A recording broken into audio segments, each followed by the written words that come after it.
Hey newsletter subscribers, I'm Dave Betts, Chief Success Officer here at Generis & Associates, and one of my roles is to make sure that we bring in great talented staff, including account managers, tax professionals, and support staff. For us, we're in a service business, so our staff are our most valuable and important asset. And that's true for most businesses. Your people are really the key to your success and the quality of products and services that you can deliver. The best companies know this, and they invest in preparing right to bring on the right people, which is why we're bringing you this exclusive video today, finding the perfect hire every time in 6 easy steps. So first off, you want a job description. A job description ought to identify the duties and responsibilities that the person will be performing, and it ought to be pretty clear and pretty specific so that when you're posting this wherever on Indeed or ZipRecruiter or on your website or on social media, that a person actually knows what they're going to be doing. So I've seen things where it's like, need a shop helper, full-time job, experience preferred. Well, what is a shop helper, right? Sweep up the shop, do light mechanical repairs. Enumerating those duties in a job description is going to help. In our case, for our tax and accounting staff, we're very clear on the expectations that they need to do in a job description. So that's part of preparing, having a good, clear job description. And then the second thing is determining, what is your recruitment plan? Are you going to post this on Indeed? Are you going to put it on social media? Are you using a newspaper? Are you using a service like ZipRecruiter? So having the job description and determining your recruitment plan sets you up to begin to tell the world that you're looking for a candidate to do something, which takes us to step 2, review resumes and cover letters. This is when you begin to receive responses to your posted job opportunity.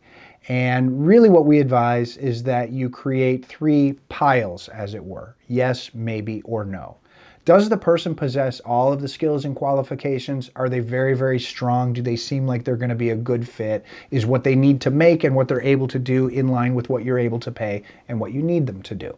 If so, those are people that you're going to want to follow up on right away. Definitely what you want to do is reach for the cream of the crop first and take it to step 3, which is to screen candidates. These cream of the crop candidates you'll want to reach out to by phone or email and just ask them a few questions.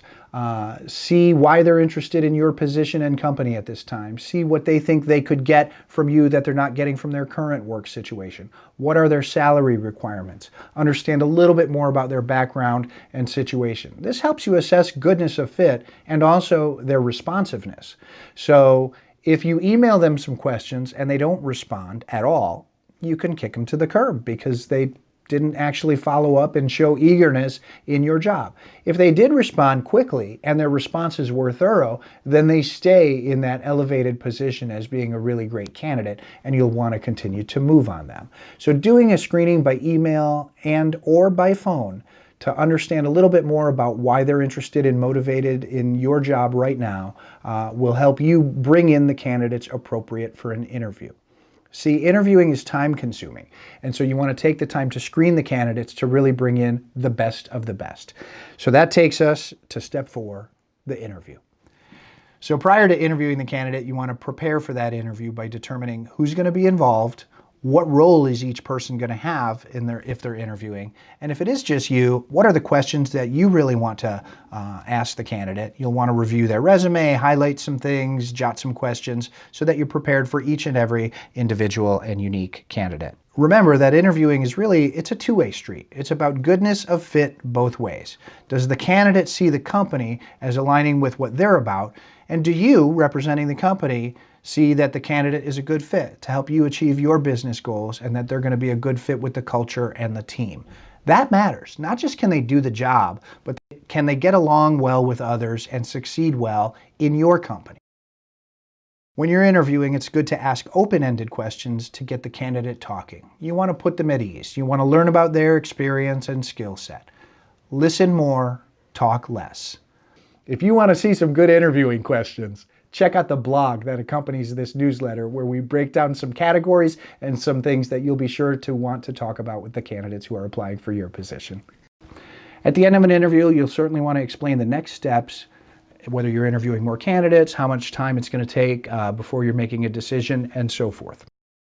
I'm not afraid, if I've interviewed a great candidate who I really like in that moment, to say, we're interviewing more people, but I really like you. And I'll know something within the next day or two, and I'll be reaching back out to you. I want them to know if they're in a good position to win the job, because if they're good and I like them, I don't want them going on to additional opportunities where I would lose them. After you've interviewed, you do want to do an objective rating. A lot of people hire sort of based on gut or feel or intuition or something like that. And there's a place for that. But there's also a place for setting something up like a little rating criteria. This person had good communication skills. Their appearance matched what I need. Their ability to do the job, their experience, their education. What's the weight of each of those as a factor in making your decision, and then how good was the candidate in each of those factors? Very good, okay, or not so good. Doesn't need to be complicated. Some simple objective evaluation criteria is very helpful. Once you've done that, you want to go to step 5, which is to follow up. With the candidates that you like, you do want to follow up and check their references right away. Verify that they've had the employment, initiate any background screenings and so forth, so that you can then go to the final step, which is offer the job. Contact that candidate and say, hey, we'd like to hire you.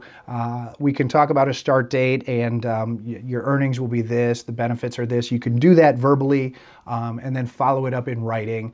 Those 6 steps are your path to getting the right candidate. Prepare, review resumes, screen candidates, interview, follow up, and offer the job. Now there's more to do after you identify and offer a job to a candidate, and that's going to be something for a future exclusive video, blog, and other series content down the road around preparing to onboard new hires. Be sure to sign up and share this newsletter with other people, and also follow us, like us, and share our social media posts. Thanks for being a great subscriber and client.